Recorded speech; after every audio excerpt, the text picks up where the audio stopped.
खुलुमबाय नोंथांमोनखौ बयखौ बरायबाय। दिनै 4 मार्च 2023 बाराय जाबाय सुनिबार। फैदो दिननि खौरांफोरखौ बेखेवनोसै। बर' हारिनि गेजेराव दुखुनांथाव खौरांफोरा जोबनो थांला नामा? मोनसे दुखुनांथाव खौरां सफैदों। जोबथेसालिनिफ्राय उदां जाखांनायनि उनाव सासे बर' सुबुङा गावनि न'आवनो अबथिरायै जिउ गोमानांगौ जादों। बाक्सा डिस्ट्रिक्टनि सिङाव थानाय बरबरी ओनसोलनि सिमलाबारि गामिनि थागिबि रमेश बसुमतारी बिथाङा फिसालाखौ उन्दै बैसोआव जुलि खालामनायनि दायाव पुलिसजों एरेस्ट खालामजानानै जोबथेसालिनि सिङाव दोनजादोंमोन। नाथाय बिथाङा पुलिसजों एरेस्ट खालामनायनि सिगांनो देहाया नोरजियाखामोन होननानै रायजोफोरा मिथिहोदों। उनाव बिथांखौ जामिन लानानै जोबथेसालिनिफ्राय उदां खालामनायबो जादोंमोन।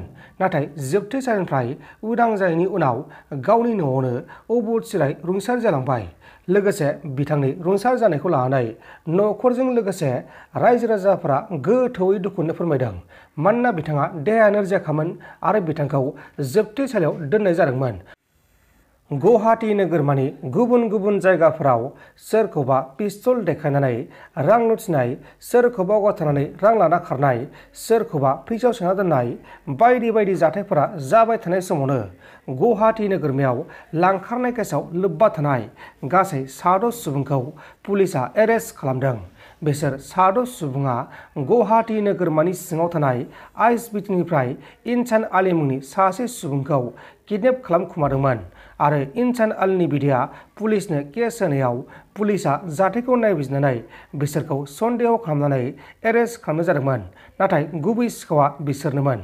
हमजानाय सिखावफोरनि मुङा जाबाय एबा किडनेपारफोरनि मुङा जाबाय फाइजाल आली, रियाबुल हक, सुल्तान शेख, सात्तार आली, अमार आली आरो सामिलुल हक। इनसान आलीया गुवाहाटी नोगोरमायाव बिल्डिं लुफुंनाय खामानिखौ नायनो थाखाय फैदोंमोन। बेहायनो दुथांफोरा बे जाथायखौ खालामदोंमोन। बे समाव दुथांफोरखौ एरेस्ट खालामनानै आयेननि बायदि साजा होनाय जासिगोन। जौ आयेननि बेरेखा जौ फालांगिरि खालामनानै सासे दैदेनगिरिया पुलिसनि आखायाव गोलैदों। गुजरात पुलिसआ कंग्रेस हान्जानि सासे गागि दैदेनगिरि मेघना पाटिलखौ जौनि फालांगिरि खालामनाय केसनि थाखाय एरेस्ट खालामदों आरो बिथांनिफ्राय पुलिसआ 10 लाख रांनि जौबो बोखांनो हादों। जेब्ला गंसे बोलेर' गारिजों जौफोरखौ लांगासिनो दंमोन अब्लानो लामा ससेयाव पुलिसजों एरेस्ट खालामजादों। दा बेखौ एरेस्ट खालामनानै जाथायनि सायाव नायबिजिरगासिनो दङ।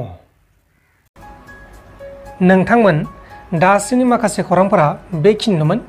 बेखिनिसिम नायनायनि थाखाय नोंथांमोननिसिम रोजा रोजा साबायखर। गोजोन्थों। एसेनोसै। जै बर' हारिनि।